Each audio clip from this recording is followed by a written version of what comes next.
ನಮಸ್ಕಾರಗಳು. ನಾನು doctor N Jogendranath ಅಂತ. ಇಲ್ಲಿ ಪ್ರಾಥಮಿಕ ಆರೋಗ್ಯ ಹನುಗೋಡಿನಲ್ಲಿ ಕಳೆದ 28 ವರ್ಷಗಳಿಂದ ನಾನು ಇಲ್ಲೇ ವೈದ್ಯಾಧಿಕಾರಿ ಕೆಲಸ ಮಾಡ್ಕೊಂಡು ಬರ್ತಾ ಇದ್ದೀನಿ.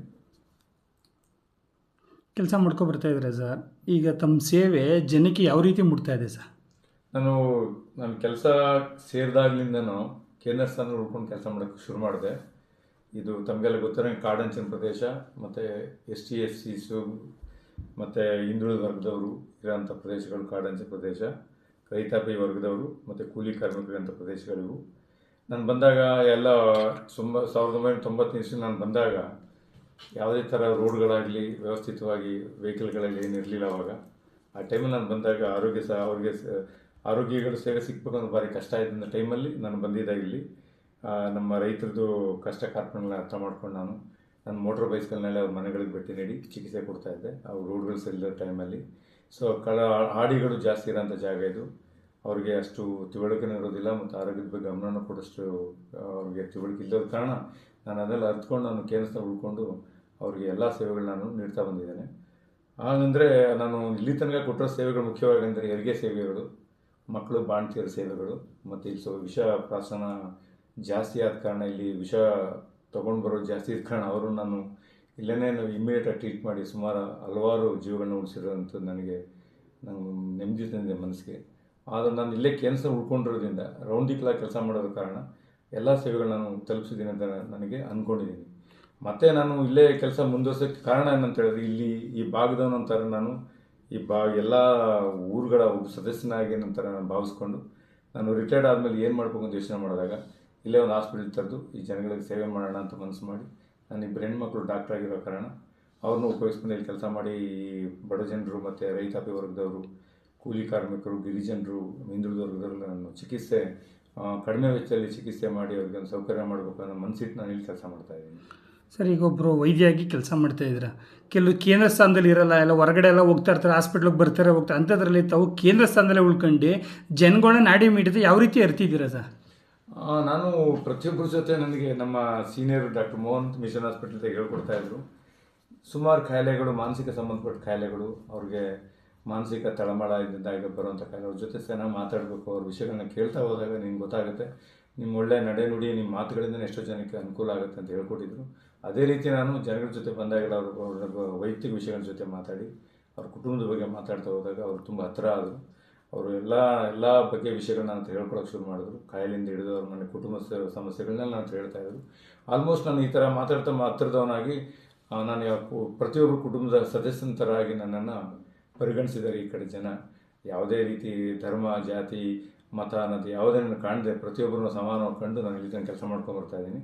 ಪ್ರತಿಯೊಬ್ಬರು ನಾನು ತುಂಬ ನಂಬ್ಕೊಂಡಿದ್ದಾರೆ. ಆ ನಂಬಿಕೆ ಉಳಿಸ್ಕೊಬೇಕು ಅಂತ ನಾನು ಮನಸ್ಸಿಟ್ಟು ಕೆಲಸ ಮಾಡ್ತಾ ಇದ್ದೀನಿ. ಈ ನಿವೃತ್ತಿ ಆದಮೇಲೆ ಸರ್ ಎಲ್ಲ ಫಾರಿನ್ ಸೆಟ್ಲ್ ಆಗಬೇಕು, ಹೊರಗಡೆ ಹೋಗಬೇಕು, ಫ್ಯಾಮಿಲಿ ಜೊತೆ ಇರಬೇಕು ಅಂತಾರೆ. ಅಂಥದ್ರಲ್ಲಿ ತಾವು ರಿಟೈರ್ಡ್ ಆದರೂ ಕೂಡ ಇಲ್ಲಿ ಜನಗಳ ಮಧ್ಯೆ ಇರಬೇಕಂತೇಳಿ ಹೊಸ ನೂತನವಾಗಿ ಹಾಸ್ಪಿಟ್ಲ್ ಓಪನ್ ಮಾಡಿದ್ದೀರಾ. ಅದ್ರ ಬಗ್ಗೆ ಹೇಳೋದಾದ್ರೆ ಸರ್? ಅದೇ ನಾನು ನಿಮ್ಗೆ ಹೇಳಿದ್ನಲ್ಲ, ಈ ಸಂಬಂಧಗಳು ನನಗೆ ಕಳೆದ 30 ವರ್ಷದಿಂದ ಈ ಕಡೆ ಭಾಗದಲ್ಲಿ ಸಂಬಂಧ, ನಾನು ಕುಟುಂಬ ಸದಸ್ಯರ ಆಗ್ಬಿಟ್ಟಿದ್ದೀನಿ. ನಾನು ಮೈಸೂರಲ್ಲಿ ನಾನು ಯೋಚನೆ ಮಾಡಿದೆ ರಿಟೈರ್ಡ್ ಆದಮೇಲೆ ಏನಾಗಬೇಕು ಅಂತ.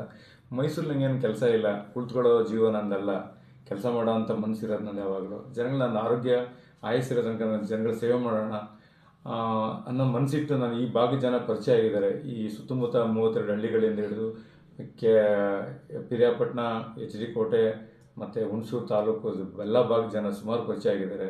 ಅವರೆಲ್ಲ ನನ್ನ ನಂಬ್ಕೊಂಡು ಬರ್ತಾರೆ. ಅವ್ರನ್ನ ಸೇವೆ ಮಾಡೋಣ, ನನ್ನ ಆರೋಗ್ಯ ಇರೋ ತನಕ ಅಂದ್ಕೊಂಡು ಮನಸ್ಸು ಮಾಡಿ ಇಲ್ಲೇ ಕೆಲಸ ಮಾಡ್ತಾಯಿದ್ದೀನಿ. ಈ ಹೊಸ ಹಾಸ್ಪಿಟ್ಲ್ ತರಬೇಕಂತ ತಮ್ಗೆ ಯಾವಾಗ ಅನುಕೂಲ, ಯಾವಾಗ ಇದಾಯಿತು ಸರ್? ನಾನು ಕಳೆದ ರಿಟೈರ್ಡ್ ಆಗಬೇಕು 1 ವರ್ಷ ಇದ್ದಾಗ ನನ್ನ ಮನಸ್ಸಲ್ಲಿ ಬಂತು, ಏನು ಮಾಡಬೇಕು ಈಗ, ನಾನು ಮುಂದೆ ಏನು ಮಾಡಬೇಕು, ಮೈಸೂರಿಗೆ ಸೆಟ್ಲ್ ಆಗಬೇಕಾ. ನನ್ನ ಸ್ನೇಹಿತರು ಡಾಕ್ಟ್ರುಗಳು ಹೇಳಿದ್ರೆ, ಯಾಕಪ್ಪ ಇಷ್ಟೆಲ್ಲ ರಿಸ್ಕ್ ತೊಗೊತೀರಾ, ಹಾಗೆ ನೀವು ರಿಟೈರ್ಡ್ ಆದಮೇಲೆ ಒಂದು ಚಿಕ್ಕದಾಗ ಒಂದು ಶಾಪ್ ಇಟ್ಕೊಂಡು ಕೆಲಸ ಮಾಡ್ಕೊಂಡು ಹೋಗ್ಬೋದು, ಬರೀ ಒಂದು ಪ್ರಿಸ್ಕ್ರಿಪ್ಷನ್ ಕೊಟ್ಕೊಂಡು ರೆಫರಲ್ ಮಾಡ್ಕೊಂಡು ಕೂತ್ಕೊಬೋದು, ಯಾಕೆ ಇಷ್ಟು ರಿಸ್ಕ್ ತೊಗೊತೀರಾ ಅಂತ. ಅದು ನನ್ನ ಕುಟುಂಬ ಸದಸ್ಯರು ಎಲ್ಲ, ನನ್ನ ಮನೆಯವರು, ನನ್ನ ಕುಟುಂಬ ಸದಸ್ಯರು, ನನ್ನ ಶ್ರೀಮತಿಯವರು ಮತ್ತು ನನ್ನ ಅಣ್ಣ ತಮ್ಮಂದಿರು, ನನ್ನ ದಾಯಾದಿಗಳನ್ನ ಕೇಳಿದಿಲ್ಲ, ಒಳ್ಳೆ ಕೆಲಸ ಮಾಡ್ತಾಯಿದ್ರಿ ನೀವು, ಮಾಡಿ, ಅದು ನಿಮಗೆ ದೇವ್ರು ಒಳ್ಳೇದು ಮಾಡ್ತಾನೆ, ಅದು ಹಾಸ್ಪಿಟ್ಲ್ ಸೇವೆ ಮಾಡೋದು ಭಾರಿ ಒಳ್ಳೆ ಕೆಲಸ ಆಯಿತು, ನೀವು ಮನಸ್ಸಿಟ್ಟಿದ್ರಿ ಮಾಡಿ ಅಂತ ಹೇಳಿದರು. ಆತ್ಮಸ್ಥೈರ್ಯ ತುಂಬಿದ ಮೇಲೆ ನನ್ನ ಮನಸ್ಸು ಮಾಡಿ ಈ ಹಾಸ್ಪಿಟ್ಲ್ ಕೆಲಸ ನಡೆಸ್ಕೊಂಡು ಹೋಗ್ಬೇಕು ಅಂತ ನಾನು ಮನಸ್ಸು ಮಾಡ್ಕೊಂಡು. ಸುತ್ತಮುತ್ತಲ ಜನಗೆ ಸರ್ ತಮ್ಮ ಈ NGM ಹಾಸ್ಪಿಟ್ಲು ಯಾವ ರೀತಿ ಸಹಕಾರಿಯಾಗುತ್ತೆ? ನಾನು ರೌಂಡ್ ದಿ ಕ್ಲಾಕ್ ಕೆಲಸ ಮಾಡಿಕೊಡ್ತೀನಿ ಇಲ್ಲಿ ಅವ್ರಿಗೆ.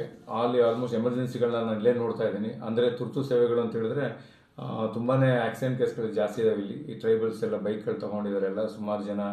ಮತ್ತು ಅದು ಮದ್ಯಪಾನ ಮಾಡೋರು ಜಾಸ್ತಿ ಇದೆ. ಯುವಕರು ನಾನು ಹೇಳ್ತಿದ್ದೀನಿ, ಅವ್ರಿಗೆಲ್ಲ ತಿಳುವಳಿಕೆ ಕೊಡ್ತಾ ಇದ್ದೀವಿ. ಅವ್ರು ಬಿದ್ದು ಬರ್ತಾರೆ. ಮತ್ತು ಎಮರ್ಜೆನ್ಸೀಸ್ ಅಂದರೆ ಈ ಕಡೆ ವಾಂತಿ ಭೇದಿ ಪ್ರಕರಣಗಳು, ಮತ್ತು ಚಿಕ್ಕ ಮಕ್ಕಳಿಗೆ ಜ್ವರದ ಪ್ರಕರಣಗಳು ತುಂಬಾ, ಮತ್ತು ಸೀರಿಯಸ್ ಕೇಸ್ಗಳು ಮಕ್ಕಳಲ್ಲೂ ಬರ್ತಾರೆ ವಾಂತಿ ಭೇದಿ ಪ್ರಕರಣಗಳು. ಮತ್ತು ಗರ್ಭಿಣಿ ಬಾಣಂತಿಯರು, ಮತ್ತು ಗರ್ಭಿಣಿ ಬಾಣಂತಿಯರು ನನ್ನ ಸೇವೆ ನಾನು ಚೆಲುವಂಬ ಹಾಸ್ಪಿಟಲಲ್ಲಿ ಅದನ್ನು ತರಬೇತಿ ಪಡೆದು ನಾನು ಯಶಸ್ವಿಯಾಗಿದ್ದೀನಿ. ಇಲ್ಲಿ ತನಕ ಒಂದು 6,000 ಹೆರಿಗೆಗಳು ನಾನು ಮಾಡಿದ್ದೀನಿ ಅಂತ ನನ್ನ ದಾಖಲೆ ಆಗಿದೆ. ಸೊ ಅದರಿಂದ ನಾನು ಎಲ್ಲ ಎಮರ್ಜೆನ್ಸಿಗಳಿಗೆ ನೋಡ್ಬೋದು. ಈ ಜನಗಳೆಲ್ಲ ಸೇವೆ ನಾನು ರೌಂಡ್ ದಿ ಕ್ಲಾಕ್ ಎಲ್ಲ ಸೇವೆಗಳು, ತುರ್ತು ಸೇವೆಗಳು ಮಾಡ್ತೀನಿ ಅಂತ ಮನಸ್ಸನ್ನು ಕೆಲಸ ಮಾಡ್ತಾ ಇದ್ದೀನಿ. ಈ ಸುತ್ತಮುತ್ತಲ ಜನತೆಗೆ ನಿಮ್ಮ NJ ಹಾಸ್ಪಿಟ್ಲು ಅವಶ್ಯಕತೆ ಇತ್ತ ಸರ್ ಈ ಕಡೆ? ಖಂಡಿತ ಅವಶ್ಯಕತೆ ಇತ್ತು. ರೌಂಡ್ ದಿ ಕ್ಲಾಕ್ ಕೆಲಸ ಆಗಬೇಕು. ಮತ್ತು ನನ್ನ ಮನಸ್ಸು ದುಡ್ಡು ಮಾಡೋದು ಒಂದೇ ಅಲ್ಲ, ಜನಗಳ ಸೇವೆ ಮಾಡಬೇಕು. ಜನಗಳಿಗೆ ಅವ್ರದ್ದು ಆರ್ಥಿಕವಾಗಿ ಅವ್ರಿಗೆ ತಲುಪಬೇಕು. ಅವರ ಹಣದ ಇದು ನೋಡ್ಕೊಂಡು ನಾನು ಕೆಲಸ ಮಾಡಬೇಕು ಅಂತ ಮನಸ್ಸು ಮಾಡಿದ್ದೀನಿ. ಇಷ್ಟೇ ಚಾರ್ಜ್ ಮಾಡ್ಕೊಂಡು ಅಂತ ಕುತ್ಕೊಳ್ಳೋಕ್ಕೆ ನನಗೆ ಮನಸ್ಸು ಬಂದಿಲ್ಲ. ಸೊ ನನಗೆ ಈ ರೌಂಡ್ ದಿ ಕ್ಲಾಕ್ ಹಾಸ್ಪಿಟಲ್ ಅವಶ್ಯಕತೆ ಇದೆ. ಈ ಕಡೆ ಭಾಗದ ಮನಸ್ಸು ಮಾಡಿ ಅಂದ್ಕೊಂಡೆ ನಾನು ಹಾಸ್ಪಿಟಲ್ನ ನಿರ್ಮಾಣ ಮಾಡಿ ನಾನು ಈ ಕೆಲಸ ಮಾಡಬೇಕು ಅಂದ್ಕೊಂಡಿದ್ದೀನಿ. ಖಾಸಗಿ ಆಸ್ಪತ್ರೆ ಸರ್ ಇಲ್ಲಿಂದ 15 ಕಿಲೋಮೀಟರ್ ದೂರ ಆಗುತ್ತೆ. ಜನಕ್ಕೆ ಇದು ತುಂಬ ಅನುಕೂಲ ಆಗುತ್ತೆ. ತುಂಬ ಅನುಕೂಲ. ಇಲ್ಲಿ 12 ಕಿಲೋಮೀಟರ್ ಭಾಗದಲ್ಲಿ ಹಳ್ಳಿಗಳು ಹಂಚೋಗಿದ್ದಾವೆ, ಕಾಡು ಹಂಚಿದು. ಈ ಕಡೆ ಬಿಲ್ಲೆ ಹೊಸಳ್ಳಿ, ಕೋಂಡ್ ಹೊಸಳ್ಳಿ ಅಂತ ಈ ಕಡೆ ಎಲ್ಲ ಭಾಗಗಳಿದ್ದಾವೆ. ಸೊ ಈ ಭಾಗದಿಂದ ಜನಗಳು ಹುಣಸೂರು ವಿಷ ಕುಡಿದವರೆಲ್ಲ ಹೋಗ್ಬೇಕು ಅಂತ ಹೇಳಿದ್ರೆ ತುಂಬಾ ಒಂದು ಅರ್ಧ ಗಂಟೆ 1 ಗಂಟೆ ಆಗೋಗುತ್ತೆ. ಅಥವಾ ಒಂದು ಹೆರಿಗೆ ಪ್ರಕರಣಗಳು ಅಥವಾ ಎಮರ್ಜೆನ್ಸಿ ಬಂದಾಗ 1 ಅವರ್ ವೆಹಿಕಲ್ ಸಿಕ್ಕಿಲ್ಲ ಅಂದ್ರೆ 2 ಅವರ್ ಆಗೋಗುತ್ತೆ. ನಾನು ಇಲ್ಲಿದ್ದರೆ ನಾನು ಎಲ್ಲ ಥರನೂ ಅವ್ರಿಗೆ ಸೇವೆ ಮಾಡುವಂತ ಮನಸ್ಸಲ್ಲಿ ನಾನು ಅಂದ್ಕೊಂಡಿದ್ದೀನಿ. ಕೊನೆಯದಾಗಿ ಏನು ಹೇಳಕ್ಪತ್ತೀರ ಈ ಭಾಗದ ಜನತೆಗೆ? ಈ ಭಾಗದ ಜನ ನನಗೆ ತುಂಬಾ ಅವರು ಪ್ರೀತಿ ವಿಶ್ವಾಸ ಕೊಟ್ಟಿದ್ದಾರೆ. ಈ ಭಾಗದ ಜನ ನನ್ನ ಕುಟುಂಬ ಸದಸ್ಯನ ಕಂಡುಕೊಂಡಿದ್ದಾರೆ. ಅವರಲ್ಲಿ ನನ್ನಲ್ಲಿ ಹೊಣೆಗಾರಿಕೆ ಜಾಸ್ತಿ ಇದೆ ಅಂದ್ಕೊಂಡಿದ್ದೀನಿ. ಅವ್ರ ಋಣ ನನ್ನ ಮೇಲೆ ಇದೆ ಅಂದ್ಕೊಂಡು ನಾನು ಕೆಲಸ ಮಾಡ್ತಾ ಇರೋದು. ಅವ್ರಿಗೋಸ್ಕರ ನಾನು ಕೆಲಸ ಮಾಡ್ತೀನಿ. ಇದ್ರ ಜೊತೆ ಸರ್ ತಮ್ಮ ಕುಟುಂಬದವರು ಯಾವ ರೀತಿ ನಿಮಗೆ ಸ್ಪಂದಿಸ್ತಾರೆ? ನನ್ನ ಕುಟುಂಬದವ್ರಿಗೆ ಗೊತ್ತಾಯಿತು, ನಮ್ಮ ಶ್ರೀಮತಿಯವ್ರಿಗೆ ಗೊತ್ತಿತ್ತು, ನಮ್ಮ ಯಜಮಾನರು ಕೆಲಸದ ಬಗ್ಗೆ ಗಮನ ಜಾಸ್ತಿ ಕೊಡ್ತಾರೆ. ಕುಟುಂಬದ ಬಗ್ಗೆ ಅಷ್ಟು ಗಮನ ಕೊಟ್ಟರು ಹೆಚ್ಚಿನ ಗಮನ ಅವರ ವೃತ್ತಿಪರನೇ ಕೆಲಸ ಜಾಸ್ತಿ ಅಂತ ಅವರು ಅರ್ಥಕೊಂಡು ನನ್ನ ಮಕ್ಕಳ ವಿದ್ಯಾಭ್ಯಾಸನ ಅವರೇ ಮಾಡಿಸಿರೋದು. ನನ್ನ ಮಕ್ಕಳ ವಿದ್ಯಾಭ್ಯಾಸ ಒಬ್ಬಳು MBBS ಮಾಡಿದ್ದಾಳೆ, ಇನ್ನೊಬ್ಬಳು MDS ಮಾಡ್ತಿದ್ದಾಳೆ ಹೆಣ್ಮಕ್ಳು. ಅವರಿಬ್ಬರದ್ದು ವಿದ್ಯಾಭ್ಯಾಸ ಪೂರಾ ಜವಾಬ್ದಾರಿ ತಗೊಂಡು ನನ್ನ ಶ್ರೀಮತಿಯವರು. ನನ್ನ ಈ ಶ್ರೇಯಸ್ಸಿಗೆ ನನ್ನ ಶ್ರೀಮತಿಯವ್ರದ್ದು ಅವ್ರದ್ದೊಂದು ಏನೋ ಬೆಂಬಲ ನನಗೆ ಭಾರಿ ಸಾಕಾರ ಆಗಿದೆ. ಎಲ್ಲೋ ಒಂದು ಕಡೆ ಗಂಡ ರಿಟೈರ್ಡ್ ಆದ ತಕ್ಷಣ ನಮ್ಮ ಜೊತೆ ಇರಬೇಕು, ಹೊರಗಡೆ ಹೋಗ್ಬೇಕು ಅನ್ನೋ ಅಂಥದ್ರಲ್ಲಿ ನಿಮ್ಮ ಶ್ರೀಮತಿಯವರು ಎಷ್ಟು ಸಹಕಾರ ಮಾಡ್ತಿದ್ದಾರೆ? ಹೇಳಿದ್ನಲ್ಲ, ಅವರು ನನ್ನ ಅವರು ಅರ್ಥ ಮಾಡಿಕೊಂಡ್ರು. ಇವರು ಕೆಲಸದ ಕಡೆ ಭಾರಿ ಮನಸ್ಸಿಟ್ಕೊಂಡಿದ್ದಾರೆ. ಮಾಡಲಿ, ಅವ್ರೇನೊಂದು ಒಳ್ಳೆ ಕೆಲಸ ಮಾಡೋಕೆ ಕೊಟ್ಟಿದ್ದಾರೆ ಅಂತ ಅವರು ಸಹಕಾರ ಮಾಡಿದ್ದಾರೆ. ಅವರೆಲ್ಲ ಅವರ ವೈಯಕ್ತಿಕ ಆಸೆಗಳು ಅದೆಲ್ಲ ಬಿಟ್ಟು ನನಗೆ ಸಪೋರ್ಟ್ ಮಾಡಿದ್ದಾರೆ.